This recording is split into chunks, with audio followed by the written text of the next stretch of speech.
Yo, what is going on, AFC East Roundtable? It is Richie from Jets Media, and I wanted to make a video talking about this Jets-Bills game on Monday Night Football. It's going to be the AFC East Roundtable event. TD Finns Talk is flying in Monday morning. I'm picking him up from the airport. Dan Mitchell's actually in New York City right now. I'm meeting up with him in Manhattan tomorrow on Sunday to watch some football. Colby from Patriots Global is going to be coming through.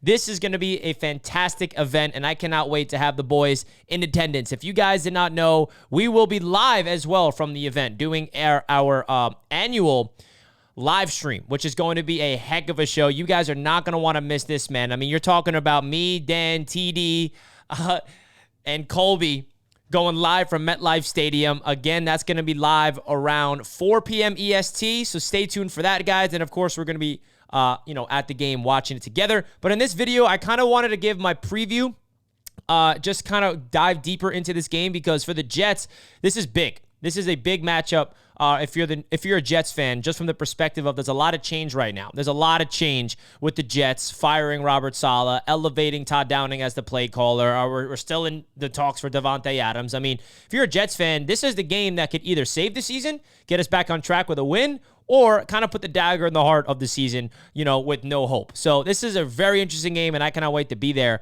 So let's preview it, and I want to hear your guys' thoughts in the comments. As you guys all know, the AFC East Roundtable is powered by BetUS Sportsbook. You see the odds on the screen right now. The New York Jets are 1.5-point underdogs in this game. The money line's at plus 120. Over-under is at 41. If you guys want to receive a 150% bonus on your first deposit, use promo code YouTube150.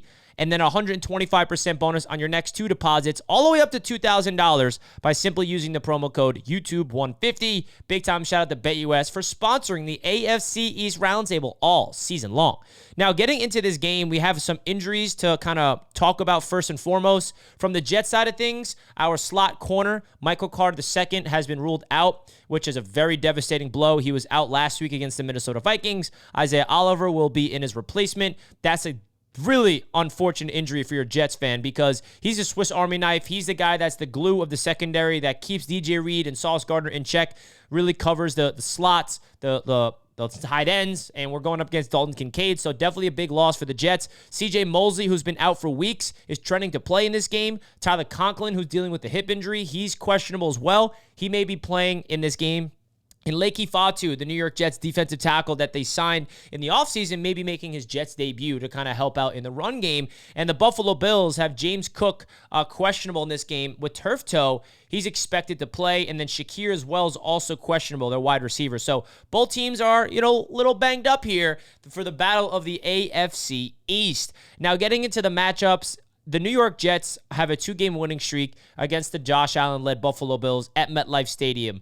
The Buffalo Bills have a 2-game winning streak against the Jets in Buffalo. It seems like the Jets play the Bills very well at home, and the Buffalo Bills play the New York Jets very well when they're in Buffalo. And a big reason for that is the Jets' defense. And I think the only way the New York Jets can pull off this victory is if the defense can play lights out. And I expect them to do just that, for being honest. But I have concerns with the offense. I have no idea what to expect with the Todd Downing-led offense. Now, Aaron Rodgers has played very bad football the last 2 weeks. He's not playing at the standard that I expect from him. He's not playing at the standard that he expects of himself. And I think that this Jets football team is coming together right now and locking arms, because now they have to go up against a pissed-off Buffalo Bills team who have lost 2 in a row against the Baltimore Ravens, getting their teeth kicked in on Sunday Night Football.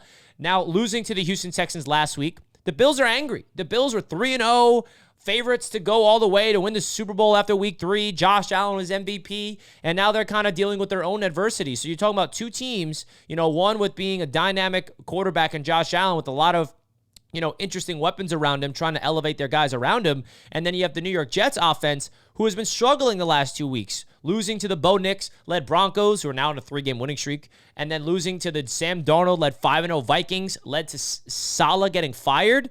Very shocking that the Jets went on and fired Saleh. Not that he's a good coach or anything, but I think every Jets fan and every NFL fan would agree that the timing of that move was out of nowhere. So what is Jeff Ulbrich going to look like as the interim head coach for the New York Jets in this one? Is there going to be a difference? Are the Jets going to look the same exact way? Are they going to look even worse? Are the penalties going to get cleaned up? Are they going to look better? And I think a big reason that there's going to be some type of change is Todd Downing being the offensive play caller. You know, I feel like the Jets are going to be a little bit more up-tempo. I think that they're going to get to the line of scrimmage, not rely too much on pre-snap, hot routes that Aaron Rodgers has been doing all season long, and they're really going to try to run the football. I feel like the Jets are going to lean on the run more than they ever have in the entire season. On Monday Night Football, the Buffalo Bills struggled against Derrick Henry. And listen, the Jets don't have a Derrick Henry in the Baltimore Ravens run game, but they should definitely try to absolutely establish a run because the Jets are the worst team right now rushing the football. And we have Breece Hall and Braylon Allen. That should be not the issue for this Jets offense, but it is. And a lot of that has to do with the offensive line. And how could I forget the injury report that our right tackle is coming back in this game? Morgan Moses is returning, which is going to be massive for the New York Jets because the Jets have had Olu starting at right tackle the last 2 weeks, a rookie, and their offensive line has completely fell apart. Now the veteran is going to plug back in, and I'm expecting this offense to really try to establish a run game. Jeff Ulbrich is talking about how important it is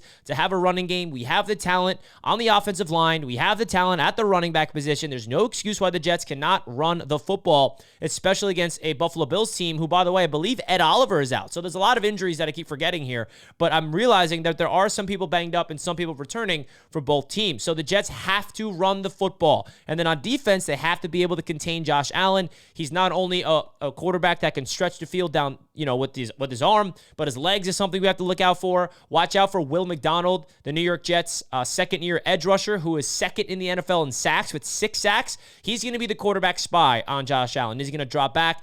Watch Josh Allen. He's speedy, so he's going to try to contain him. Won't be easy because Josh Allen is that good. And you look at the Buffalo Bills offensively, with James Cook dealing with the turf toe, with Shakir a little banged up. Look for guys like Curtis Samuel finally making an impact, Dalton Kincaid, Dawson Knox. I mean, the Buffalo Bills don't have that number one receiver, but they've had guys step up, not the last 2 weeks, but I think that this Buffalo Bills offense, led by Josh Allen and Joe Brady, they're probably going to have a different type of game plan. They're going to want to run the football. They're going to want to run fast, spread it out. Josh Allen is going to have to be on his A game because he's struggling the last 2 games at MetLife Stadium. And the Buffalo Bills defensively, they got an excellent defense in my opinion. This is going to be a tough matchup for the New York Jets in terms of getting our offense going. I think the only way Aaron Rodgers honestly has a good game is if these 2 things happen. The running game, which I talked about because that sets up the play action, and the offensive line simply protecting Aaron Rodgers. Also, be good if Alan Lazard caught the football for our quarterback. That'd be good too. But man,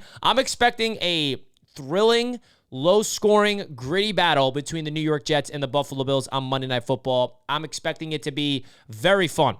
Being at MetLife Stadium, the Jets put on a show at MetLife Stadium in terms of the crowd and the energy. There's going to be probably a lot of Bills fans in the crowd, and I'll be there with Dan, with TD, with Colby, and all you guys that bought tickets for the event. Cannot wait to have you guys there. So that's going to wrap up this video here on the AFC East Roundtable. Wanted to make this video. I thought this was different, right? The Jets are taking on the Bills, an AFC East matchup. Why not make a video on the AFC East Roundtable YouTube channel? Don't forget to comment your score prediction and who you got winning this football game. Shout out to BetUS for being the proud sponsor of the AFC East Roundtable as usual. Don't forget to hit the like button, and we'll see you guys on Monday night.